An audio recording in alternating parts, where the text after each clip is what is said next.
നമസ്കാരം. പിടിച്ചു നിൽക്കാൻ കഴിയാതെ വരിക എന്നത് ഏതൊരു മനുഷ്യനെ സംബന്ധിച്ചും ആത്മഹത്യാപരമാണ്. ഇവിടെ ഇപ്പോൾ അമ്മ എന്ന ആ മാഫിയ താര സംഘടനയുടെ എക്സിക്യൂട്ടീവ് കമ്മിറ്റിയിലുള്ള എല്ലാ ആളുകളും, മോഹൻലാൽ ഉൾപ്പെടെയുള്ള എല്ലാ താരരാജാക്കന്മാരും ഇന്നത്തെ ഈ ദിവസം രാജിവെച്ചു. പിടിച്ചു നിൽക്കാൻ മറ്റു വഴികളില്ല എന്നുള്ള ഘട്ടത്തിലാണ് അവരുടെ രാജി. ഇന്നലെ വരെ അവർ വല്ലാതെ അങ്ങ് പ്രതിരോധിച്ചു. പരാതിക്കാരികളായ നടിമാരെയും അവർക്ക് പ്രചോദനമായി നിൽക്കുന്ന മാധ്യമപ്രവർത്തകരെയും ഇതെല്ലാം കേട്ടുകൊണ്ടിരിക്കുന്ന നാട്ടുകാരെയും ഗവൺമെൻറ്റിനെയും വരെ, എന്തിനേറെ മുഖ്യമന്ത്രി പിണറായി വിജയനെയും സാംസ്കാരിക വകുപ്പിൻ്റെ മന്ത്രി, നമ്മുടെ പഴയകാലത്തെ ഭരണഘടനാ വിദഗ്ധൻ സജി ചെറിയാനെയുമൊക്കെ വരച്ച വരയിൽ നിർത്തി തങ്ങൾക്കനുകൂലമായ നിലപാടുകൾ എടുക്കാൻ പ്രേരിപ്പിച്ചുകൊണ്ടിരുന്ന വലിയൊരു മാമാക്കൂട്ടമാണ് ഇന്നലെ രാജിവെച്ചു പോയത്. അവർക്ക് കാര്യങ്ങളൊക്കെ വളരെ കൃത്യമായി മനസ്സിലായി. ഇനി മുന്നോട്ട് പോകാൻ കഴിയില്ല എന്ന് മനസ്സിലായി. പരാതികളൊക്കെ കോടതി സമക്ഷം എത്തുമോ, പോലീസ് സ്റ്റേഷനിൽ എത്തുമോ എന്നുള്ളതൊക്കെ മറ്റ് കാര്യങ്ങളാണ്. അതൊക്കെ നിയമപരമായ സംഗതികളാണ്. നിയമത്തിൻ്റെതായ വഴിക്ക് സഞ്ചരിക്കുന്ന അതേ ഘട്ടത്തിൽ തന്നെ സാധാരണ പൊതുജന സമൂഹത്തിൻ്റെതായ ഒരു നിയമം ഇവിടെ പ്രാബല്യത്തിൽ വന്നു കഴിഞ്ഞു.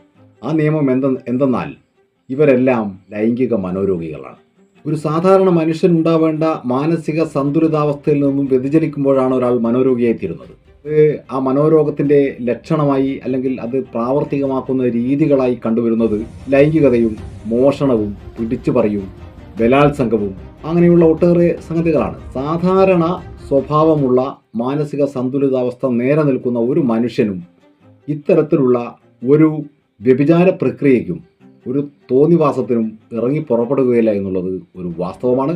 ഈ ആരോപണത്തിൻ്റെയൊക്കെ ശരശയ്യയിൽ കിടന്ന് പിടയുന്ന ഈ താര രാജാക്കന്മാരെല്ലാം ലൈംഗിക മനോരോഗികളാണ് എന്ന് ഞാൻ പറയാൻ കാരണം, നാം ഇതുവരെ കേട്ട വാർത്തകളൊക്കെ അത്തരത്തിലുള്ളതാണ്. ആ വാർത്തകൾ ആരൊക്കെ പറഞ്ഞു, എങ്ങനെയൊക്കെ പറഞ്ഞു, ഏതൊക്കെ തരത്തിലാണ് ഇവരുടെ ലൈംഗികത ഇവർ പ്രദർശിപ്പിച്ചത് എന്നൊന്നും ഞാൻ ഈ വീഡിയോയിൽ പ്രതിപാദിക്കുന്നില്ല. കാരണം അത് വീഡിയോയുടെ പ്രസക്തി തന്നെ ഇല്ലാതാക്കും, അതിൻ്റെ മാന്യത തന്നെ ഇല്ലാതാക്കും എന്നുള്ളതിനാൽ ആ വിഷയത്തിലേക്ക് ഞാൻ സഞ്ചരിക്കുന്നില്ല. അതിനിടയിലാണ് ഈ മനോരോഗികളുടെ പുതിയ പുതിയ വാർത്തകൾ തേടി കേരളമെമ്പാടും അലഞ്ഞു നടക്കുന്ന, പ്രത്യേകിച്ച് തിരുവനന്തപുരം, കൊച്ചി കേന്ദ്രീകരിച്ച് അലഞ്ഞു തിരിയുന്ന മുഖ്യധാര മാധ്യമപ്രവർത്തകർ ഇന്ന് നമ്മുടെ സുരേഷ് ഗോപിജിയെ കാണാനിടയായി. ഇപ്പം കേന്ദ്രമന്ത്രിയാണ്.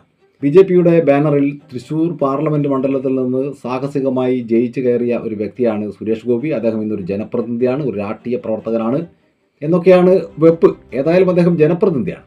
അപ്പോൾ അങ്ങനെ ഇപ്പോൾ ജനപ്രതിനിധിയും വളരെയേറെ കാലം, ഏതാണ്ട് 10-30 വർഷമായി മലയാള സിനിമാ രംഗത്തെ സജീവ സാന്നിധ്യവുമായ സുരേഷ് ഗോപി ഈ സിനിമാ സംഘടനക്കാരുടെ തമ്മാടിത്തരത്തെക്കുറിച്ച് ഏതെങ്കിലും തരത്തിൽ എന്തെങ്കിലും പ്രതികരണത്തിനുണ്ടോ എന്ന് ആരായാൻ വേണ്ടിയാണ് പത്രപ്രവർത്തകർ അദ്ദേഹത്തെ സമീപിച്ചത്. അതൊരു സ്വാഭാവിക നടപടിയാണ്. അത് കേരളത്തിലെ മുഖ്യധാര മാധ്യമങ്ങളുടെ ഒരു പുതിയ പ്രതിഭാസമാണ്. ഞാനതിനെ കുറ്റം പറയുന്നില്ല. കാരണം ഒട്ടേറെ മുഖ്യധാര ദൃശ്യമാധ്യമങ്ങളും പത്രമാധ്യമങ്ങളും ഒക്കെ നിലനിൽക്കുന്ന കാലത്ത് ഓരോ സെക്കൻഡിൻ്റെ ഒരംശത്തിന് പോലും ലക്ഷങ്ങളും കോടികളും വിലയിടുന്ന ഒരു മാധ്യമ സംസ്കാരത്തിലേക്കാണ് നമ്മുടെ മുഖ്യധാര മാധ്യമ മേഖല മാറിപ്പോയത്. അപ്പോൾ മത്സരമാണ്. ആ മത്സരത്തിൻ്റെ ഭാഗമായി പുതിയ പുതിയ വാർത്തകൾ കണ്ടെത്താനും ആ വാർത്തകൾക്ക് പുതിയ പുതിയ വ്യാഖ്യാനങ്ങൾ ചമയ്ക്കാനും ആ വ്യാഖ്യാനത്തിൻ്റെ ഭാഗമായി ആരെയെങ്കിലുമൊക്കെ തൃശങ്കു സ്വർഗത്തിലേക്ക് പറഞ്ഞയക്കാനാവുമോ എന്നൊക്കെയുള്ള ചിന്ത ഈ മുഖ്യധാര മാധ്യമ സമൂഹങ്ങൾക്കുണ്ട്. അതല്ലാത്ത പക്ഷം ഇന്ന് സുരേഷ് ഗോപിയെ ഈ വിഷയവുമായി ബന്ധപ്പെട്ട് കാണേണ്ട ആവശ്യം അവർക്കുണ്ടായിരുന്നില്ല. കാരണം സുരേഷ് ഗോപി അമ്മ എന്ന സംഘടനയുമായി നേരിട്ട് വളരെ അടുത്ത് ബന്ധം പുലർത്തുന്ന ഒരാളല്ല. സുരേഷ് ഗോപിക്കെതിരെ ഈ ദിവസങ്ങളിലൊന്നും ഈ നടിമാരൊന്നും തന്നെ ഒരു തരത്തിലുള്ള ആരോപണവും ഉന്നയിച്ചിട്ടില്ല. എങ്കിലും സുരേഷ് ഗോപിക്ക് എന്തെങ്കിലും ഒക്കെ പറയാൻ ഉണ്ടാവും ഇക്കാര്യത്തിൽ എന്നുള്ള ഒരു ആശയോടെയാണ് അവർ ചെറുപ്പക്കാരായ മാധ്യമപ്രവർത്തകർ അദ്ദേഹത്തെ സമീപിച്ചത്. അപ്പോൾ അരിശം പൂണ്ട് നിൽക്കുന്ന, വിറളി പിടിച്ച് നിൽക്കുന്ന ഒരു ഫാസിസ്റ്റ് ഭീകരമുഖം, അതാണ് ഇന്ന് നമുക്ക് സുരേഷ് ഗോപിയിൽ കാണാനായത്. മുമ്പൊക്കെ അത്തരത്തിലുള്ള പല മുഖങ്ങളും അദ്ദേഹത്തിൻ്റെതായി നാം കണ്ടിട്ടുണ്ടെങ്കിലും അതൊക്കെ ഒരു രാഷ്ട്രീയക്കാരൻ്റെ പക്വത നേടാനാവാത്തതിനാൽ അദ്ദേഹം കാണിക്കുന്ന അല്പത്തമായി മാത്രമേ നമുക്ക് കാണാൻ വേണ്ടി സാധിച്ചിട്ടുള്ളൂ. പക്ഷേ ഇന്ന് ആ അല്പത്തമല്ല, ഇത് അഹങ്കാരമാണ് എന്ന് അദ്ദേഹം തന്നെ നേരിട്ട് വന്ന് നമ്മുടെ മുഖ്യധാര മാധ്യമങ്ങളിലൂടെ പൊതുസമൂഹത്തോട് വിളിച്ചു പറഞ്ഞു. അദ്ദേഹം പറയുന്നു, എന്നോട് ഞാൻ വീട്ടിൽ നിന്നിറങ്ങുന്ന സമയത്ത് ആണ് ചോദിക്കുന്നത് എങ്കിൽ വീട്ടിലെ കാര്യം ചോദിക്കണം.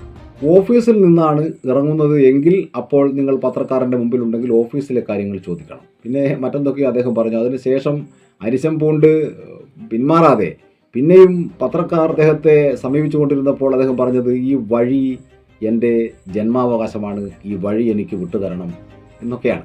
ഇതൊക്കെ ഒരു വ്യാഖ്യാനത്തിന് വിധേയമാക്കുമ്പോൾ ഞാൻ ഈ ലൈംഗിക മനോരോഗികളുടെ കഥ പറയുന്ന കൂട്ടത്തിൽ സുരേഷ് ഗോപിയെ കൂടി പരാമർശിക്കപ്പെടാതെ പോകുന്നത് ശരിയല്ല. കാരണം തൃശ്ശൂർ പാർലമെൻറ്റ് മണ്ഡലത്തിൽ സുരേഷ് ഗോപി BJPയുടെ ഒരു സ്ഥാനാർത്ഥിയായി രംഗപ്രവേശം ചെയ്യും എന്ന് ഉറപ്പായ ആ സമയത്ത് മുതൽ അദ്ദേഹം ജയിച്ച് ഇന്ത്യൻ പാർലമെൻറ്റിലെത്തി കേന്ദ്രമന്ത്രിയായ ഘട്ടം വരെ അദ്ദേഹത്തിന് സർവാത്മന എല്ലാവിധ പിന്തുണയുമായി വീഡിയോകൾ അവതരിപ്പിച്ചൊരു വ്യക്തിയാണ് ഞാൻ, എൻ്റെ ഈ വിചാരണ എന്നുള്ള ഈ ചാനൽ.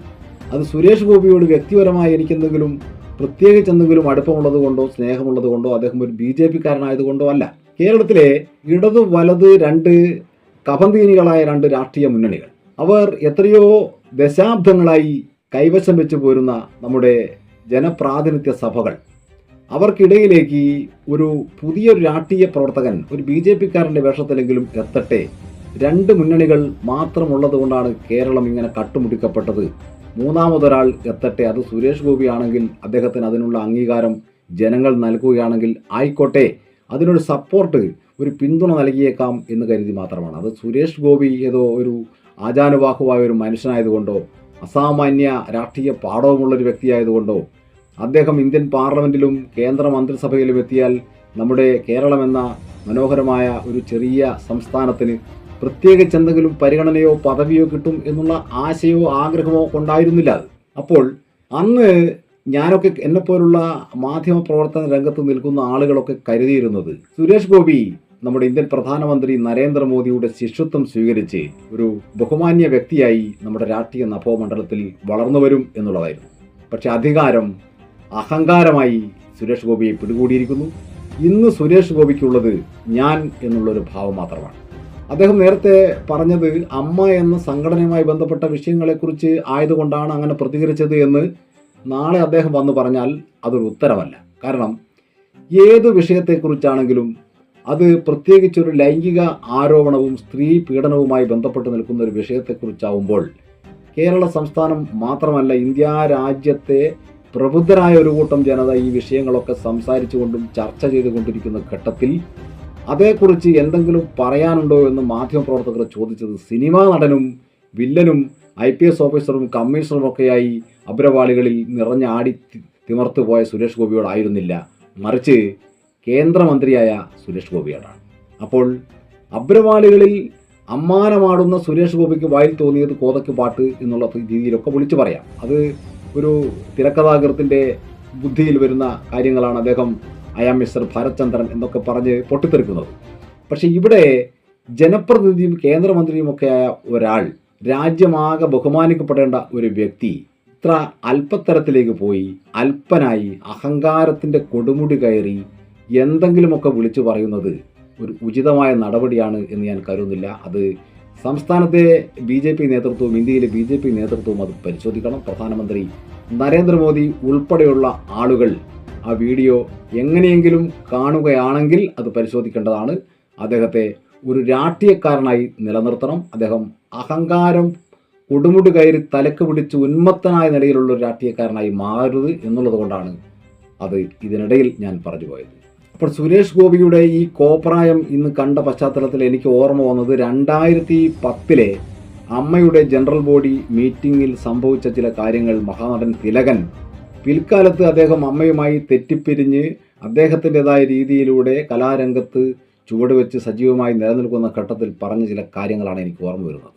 ആ അമ്മയുടെ മീറ്റിങ്ങിൽ അമ്മയ്ക്കെതിരെ അതിശക്തമായി അമ്മയുടെ സംഘടനാ സംവിധാനത്തിനെതിരെ, താരങ്ങളെ ജോലികളിൽ നിന്ന് പിന്തിരിപ്പിക്കുന്ന സമീപനങ്ങൾക്കെതിരെ അതിശക്തമായ രീതിയിൽ പ്രതികരിച്ച വ്യക്തിയായിരുന്നു ആ കാലഘട്ടത്തിൽ മരണം വരെ തിലകൻ.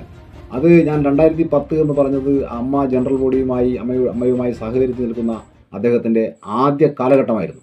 ആ കാലഘട്ടത്തിൽ അദ്ദേഹത്തിന് ഒട്ടേറെ പ്രതീക്ഷകളുണ്ടായിരുന്നു. കാരണം അദ്ദേഹം പറയുന്ന കാര്യങ്ങൾക്ക് മുഖ്യധാര താരരാജാക്കന്മാരുടെ ചില സഹകരണവും പിന്തുണയുമൊക്കെ തനിക്ക് ഉണ്ടാവും. പൂർണ്ണാർത്ഥത്തിൽ ഇല്ലെങ്കിലും ചില സഹകരണമെങ്കിലും ഉണ്ടാവും. അതായത് തൊഴിൽ നിഷേധം പോലെയുള്ള കാര്യങ്ങൾ വരുമ്പോഴെങ്കിലും തൊഴിൽ നിഷേധിക്കാൻ പാടില്ലാത്തതാണ്. അവരവർക്ക് അവരുടേതായ രീതിയിൽ അവരുടെ തൊഴിൽ അഭിനയമായതിനാൽ അത് അഭിനയിക്കാൻ വേണ്ടി വിടണം എന്ന് അവർ പറയും എന്നൊരു പ്രതീക്ഷ അദ്ദേഹത്തിനുണ്ടായിരുന്നു. ആ മീറ്റിങ്ങിൽ തിലകനെ ഒരുമാതിരി വിചാരണ നടത്തുന്ന ചില പരിപാടികൾ മണിയൻപിള്ള രാജുവിനെ പോലെയുള്ള ചില ആളുകൾ ആ വേദിയിൽ ഉണ്ടാക്കിയെടുത്തു. അദ്ദേഹത്തെ അപമാനിക്കുകയായിരുന്നു ലക്ഷ്യം. കാരണം തിലകൻ ഈ സംഘടനയിൽ ഉണ്ടാവാൻ പാടില്ല എന്ന് വളരെ മുമ്പ് തന്നെ ആലോചിച്ചുറപ്പിച്ച് തീരുമാനിച്ചിറങ്ങിയ ആളുകളായിരുന്നു ഈ മണിയൻപിള്ള രാജുവിനെ പോലെയും സിദ്ദീഖിനെ പോലെയും ഒക്കെയുള്ള ആളുകൾ. കാരണം തിലകൻ ഒരു വര വരച്ചാൽ ആ വരയ്ക്ക് അപ്പുറത്തേക്കും ഇപ്പുറത്തേക്കും പോകാൻ മടി കാണിക്കുന്ന ഒരു വ്യക്തിയാണ്. അതാണ് ശരിയെന്ന് അദ്ദേഹം ഉറച്ചു വിശ്വസിക്കുകയും ചെയ്തു. മരണം വരെ അദ്ദേഹം അത് വിശ്വസിച്ചാണ് ജീവിച്ചത്.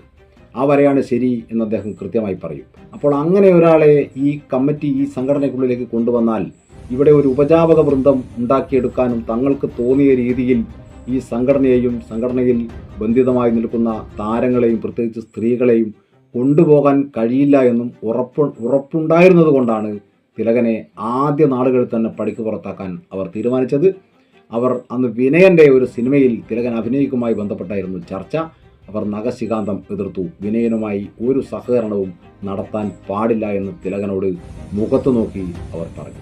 എനിക്ക് തോന്നുന്നത് ആ മീറ്റിങ്ങിലാണ് എന്നാണ് എൻ്റെ ഓർമ്മ. ദിലീപ് വേണ്ടി വന്നാൽ ഞാൻ കാലുമടക്കി തൊഴിക്കും എന്ന് തിലകൻ്റെ മുഖത്ത് നോക്കി പറഞ്ഞതായി ചില വാർത്തകളുണ്ട്. അതും ആ മീറ്റിങ്ങിൽ തന്നെ ആയിരുന്നു എന്നാണ് എൻ്റെ ഓർമ്മ. അപ്പോൾ ആത്മബലം നഷ്ടപ്പെട്ട തിലകൻ ഒരു സഹായത്തിനു വേണ്ടിയാണ് മോഹൻലാലിൻ്റെ മുഖത്തേക്ക് നോക്കിയത്. എന്തെങ്കിലും മോഹൻലാൽ പറയും, തനിക്ക് അനുകൂലമായ ഏതെങ്കിലും തരത്തിലുള്ള പ്രതികരണം മോഹൻലാൽ നടത്തും എന്നായിരുന്നു തിലകൻ്റെ വിശ്വാസം. പക്ഷേ മോഹൻലാൽ അപ്പോൾ തൊണ്ടയിൽ കൈവച്ചുകൊണ്ട് പറഞ്ഞു, കൈകൊണ്ട് ഇങ്ങനെ ഒരു ആംഗ്യവിക്ഷേപം കാണിച്ചു, തനിക്ക് സംസാരിക്കാൻ ശബ്ദമില്ല എന്നായിരുന്നു അത്രേ അദ്ദേഹം അന്ന് പറഞ്ഞത്. പക്ഷേ അത് തിലകൻ വിശ്വസിച്ചു. സംസാരിക്കാൻ ശബ്ദമില്ലാത്ത ഒരാളെ സംസാരിക്കാൻ പ്രേരിപ്പിക്കുന്നത് കൊണ്ട് പ്രത്യേകിച്ച് അർത്ഥമില്ല എന്നറിയാവുന്നത് കൊണ്ട് തിലകൻ അത് വിശ്വസിച്ചു. പക്ഷേ ആ മീറ്റിംഗ് കഴിഞ്ഞ് തിലകൻ പടിക്ക് പുറത്തേക്കും ഈ മണിയൻപിള്ള രാജുവിനെ പോലെയും സിദ്ദീഖിനെ പോലെയും ഇടവേള ബാബുവിനെ പോലെയും ഒക്കെയുള്ള ആളുകൾ പരിഹാസത്തോടു കൂടി തിലകനെ നോക്കി കണ്ണ് വക്രീകരിച്ച് കാണിച്ച് അമ്മയുടെ അകത്തളത്തിലേക്കും കയറിപ്പോയ ആ ഘട്ടത്തിലാണ് മോഹൻലാൽ വളരെ ഉഷാറായി തൊട്ടടുത്ത് നിൽക്കുന്ന ഒരു സഹപ്രവർത്തകനോട് വളരെ ഉഷാറായി സംസാരിക്കുന്നത് തിലകൻ കണ്ടത്. ഈ രണ്ട് സംഭവങ്ങളും തമ്മിൽ 5-10 മിനിറ്റിൻ്റെ കാലദൈർഘ്യം മാത്രമേ ഉണ്ടായിട്ടുള്ളൂ. അപ്പോൾ ആ സമയത്ത് തിലകൻ മോഹൻലാലിനോട് ചോദിച്ചു അത്രേ, നിങ്ങൾക്ക് 10 മിനിറ്റ് കൊണ്ട് ഈ ശബ്ദത്തിൻ്റെ തകരാറൊക്കെ നിങ്ങൾ പരിഹരിച്ചോ? അപ്പോഴാണ് പതിയിരിക്കുന്ന അപകടം തിലകൻ തിരിച്ചറിഞ്ഞത്. ഇത് ചെറിയ ഒരു സംഭവമല്ല, ഇതൊരു വലിയ സംഭവമാണ്. ഈ സംഭവം അമ്മ എന്നുള്ളൊരു മാഫിയ സംഘത്തിൻ്റെ ലേവലിൽ മലയാള സിനിമയെയും താരങ്ങളെയും വിഴുങ്ങാൻ വേണ്ടി പോവുകയാണ് എന്ന് തിലകൻ ഉറപ്പിച്ചു നിർത്തിയ ഒരു നിമിഷമായിരുന്നു അത്. അന്ന് മോഹൻലാൽ തിലകന് നേരെ കാണിച്ച അതേ പരിഹാസമാണ് ഇന്ന് സുരേഷ് ഗോപി മാധ്യമപ്രവർത്തകർക്ക് നേരെ, അതായത് പൊതുസമൂഹത്തിന് നേരെ നോക്കി കാണിച്ചത്. എല്ലാവരുടെയും താല്പര്യം ഈ ലൈംഗിക ആഭാസന്മാരായ മനോരോഗികളെ സംരക്ഷിക്കുക എന്നത് മാത്രമാണ്. ഇവിടെ അമ്മയുടെ ഒരു എക്സിക്യൂട്ടീവ് കമ്മിറ്റി പിരിച്ചുവിട്ടതുകൊണ്ടും മോഹൻലാൽ തൊണ്ടവേദനയായി തനിക്ക് സംസാരിക്കാൻ സാധിക്കുന്നില്ല എന്ന് പറഞ്ഞതുകൊണ്ടും ഈ വഴി എൻ്റെ ജന്മാവകാശമാണ്, എനിക്ക് നടന്നു പോകാൻ വഴി തരണം എന്ന് സുരേഷ് ഗോപി തമ്പുരാൻ കൽപ്പിക്കുന്നത് കൊണ്ടും പ്രശ്നം അവസാനിക്കുന്നില്ല. ഇതൊരു ജനാധിപത്യ സംവിധാനത്തിൽ പ്രവർത്തിക്കുന്ന രാജ്യമാണ്. ഇവിടെ പൊതുജനങ്ങൾ നടത്തുന്ന പൊതുസമൂഹത്തിനിടയിൽ നടത്തുന്ന അഴിഞ്ഞാട്ടങ്ങളും തമ്മാടിത്തരങ്ങളും തോന്നിവാസങ്ങളും അത് എന്ത് എങ്ങനെ ഏത് എന്ന് അക്ഷരം പ്രതി മനസ്സിലാക്കാനുള്ള നിയമപരമായ ഭരണഘടനാപരമായ അവകാശം നമ്മുടെ രാജ്യത്തെ നമ്മുടെ സംസ്ഥാനത്തെ പൊതുജനങ്ങൾക്കുണ്ട് എന്നത് ഈ ബഹുമാന്യനായ തമ്പുരാൻ കേന്ദ്രമന്ത്രിയെയും മോഹൻലാലിനെ പോലെയുള്ള ആളുകളെയും ഞാൻ ഓർമ്മിപ്പിക്കുന്നു.